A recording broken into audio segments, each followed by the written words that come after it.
juga kita di segmen kita yang ketiga, which is segmen kita yang terakhir. Tapi masih ada nih sisa pertanyaan aku untuk Ibu Iin. Jadi kita langsung aja deh sebelum waktunya habis nanti ya.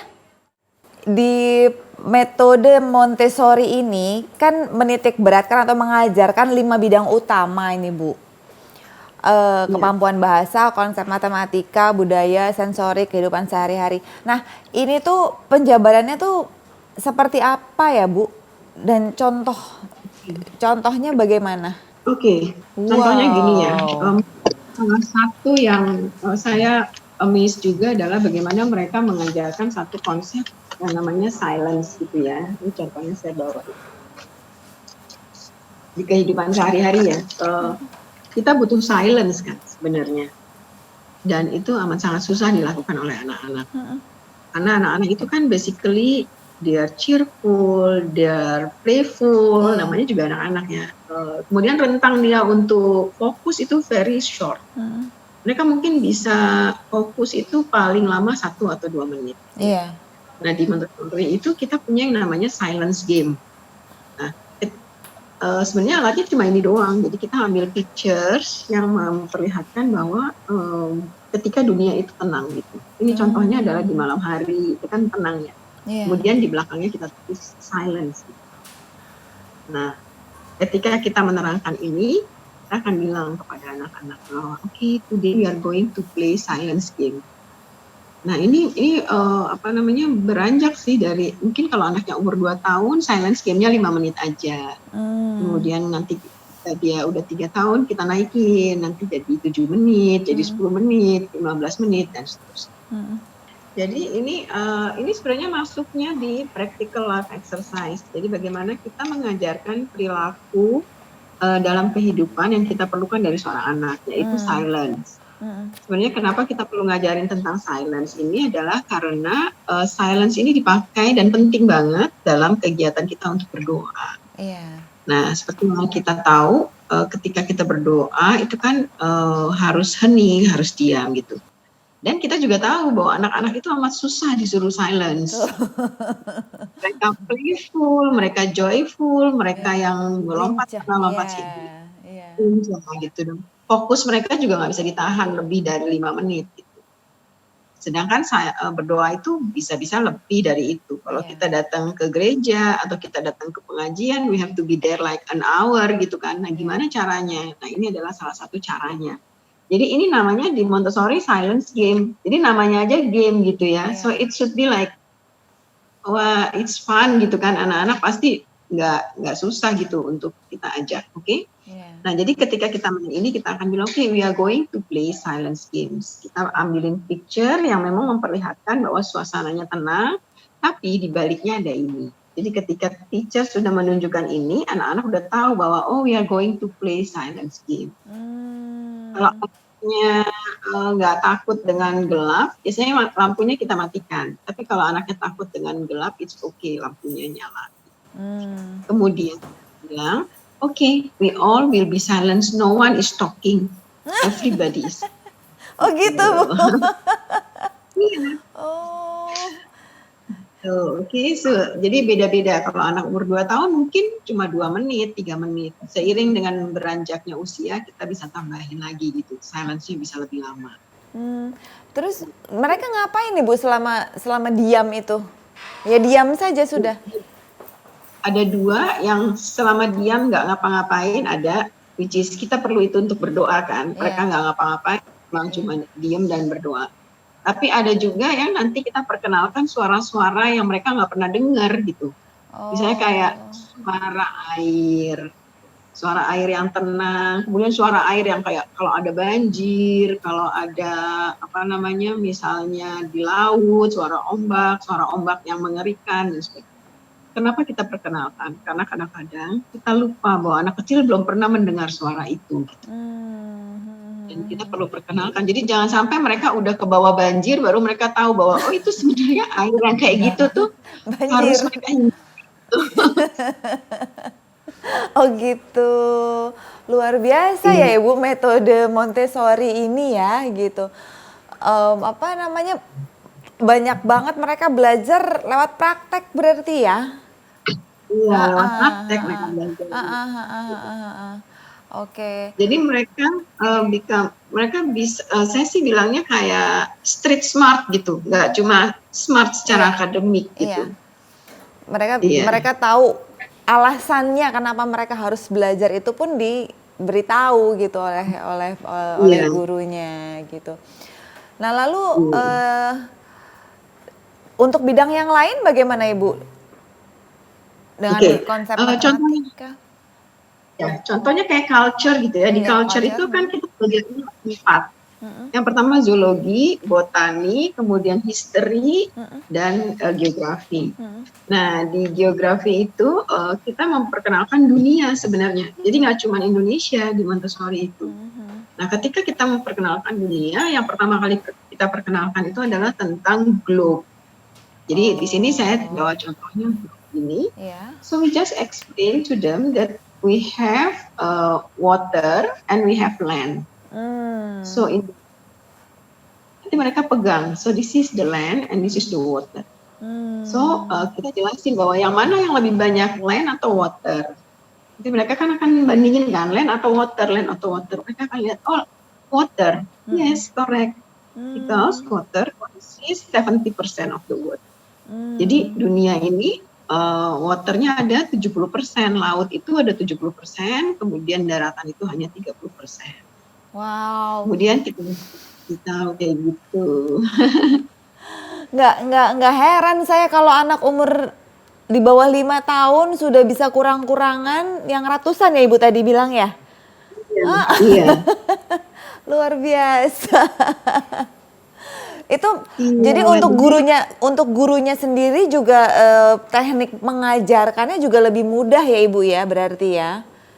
betul. Dan kita ada teacher training sebenarnya. Jadi sebelum seorang guru bisa ngajar di kelas Montessori, dia harus melalui training dulu Oh gitu. gitu.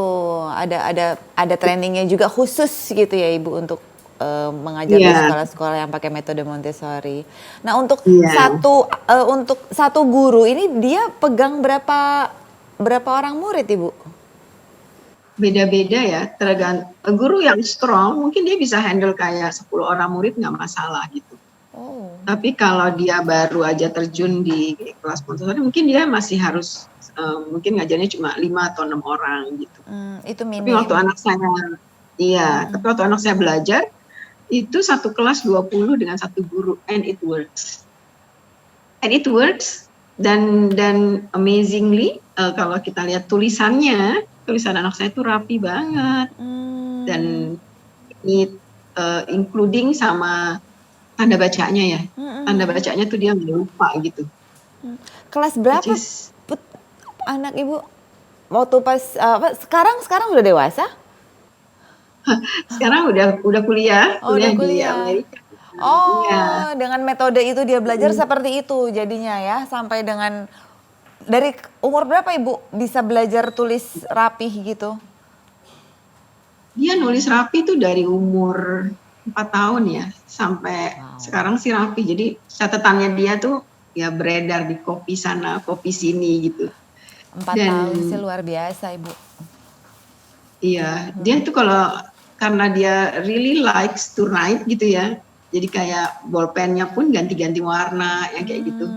Oke. Kalau saya ngelihat bukunya dia sih saya sampai gini, wow, betapa beruntungnya temennya gitu ya kalau bisa belajar atau fotokopi dari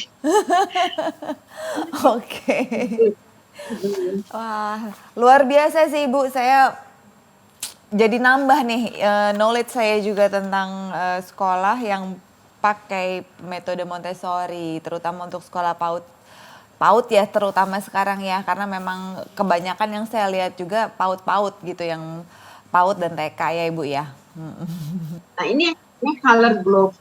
Nah di color globe ini Oh, mereka oke. belajarnya benua-benuanya udah dikasih warna. Jadi kayak yang kuning ini Asia, kemudian yang merah ini Eropa, kemudian Afrika itu green, seperti itu. Jadi Oke. they can remember the continent based on the color Based waktu on the mereka color. kecil. Iya, iya, iya, Tapi iya. nanti kalau mereka udah gede kan dia ingat gitu. Ingat Oh yang nama. bentuknya kayak gitu tuh benua Iya. Amerika, yang bentuknya ini Afrika dan seterusnya. Luar biasa. Nah Ibu, kalau metode Montessori ini ada nggak sih yang homeschooling? Kalaupun Bisa mungkin nggak keduanya tuh digabungin Bu? antara Homeschooling dengan homeschooling Montessori ini metode metodenya? bisa Oh bisa? bisa provided ibunya ngerti caranya. Hmm, Yang di rumah kan iya, homeschooling kan bisa jadi ibunya manggil orang kan ke iya, rumah iya. atau bisa jadi si mami sendiri yang ngajarin gitu. Nah, Oke. kalau dia manggil orang ke rumah kan ya itu bisa banget. Bisa Mm-mm, jadi dia memang di training Montessori tapi dia mm-mm, dipanggil ke rumah. mm-mm. Tapi kalau ibunya sendiri yang ngajarin ya berarti ibunya mesti belajar tentang metode ini. Oke. Nah terakhir ini Bu, sebelum kita closing di segmen kita yang ketiga, eh, sekolah kan demikian detailnya gitu ya, mengajarkan anak-anak dari praktek, terus ada contohnya sampai gimana mereka memorize things yang diajarkan sekolah tuh sekolah punya alatnya. Nah kembali ke rumah, gimana cara orang tua untuk melanjutkan apa ya kayak refresh lah atau apa gitu di orang tua juga ada ininya nggak Bu, ada apa ya istilahnya, dituntut sesuatu nggak mengajarkan juga supaya berlanjut gitu sampai di rumah juga oleh sekolah. Hmm, Oke. Nah, contohnya gini ya, ketika saya mengajarkan ini di sekolah kan kita punya globe kan, gitu. Tapi kan bukan berarti nggak ada yang jual globe ini kan. Ada juga globe ini dijual, tapi mungkin nggak seperti ini gitu. Globe Iya, yang dijual itu mungkin ada nama-nama iya, negaranya, lebih rumit lah gitu kan. iya. Yang sesimpel ini nggak ada. But you still can use it gitu. Jadi ngajarinnya ya sesuai dengan gayanya Montessori. Pertama jelasin dulu bahwa yang namanya globe itu consists of land and water. Jadi waternya segini. Terus kemudian jelasin nama-nama landnya, nama-nama kontinennya.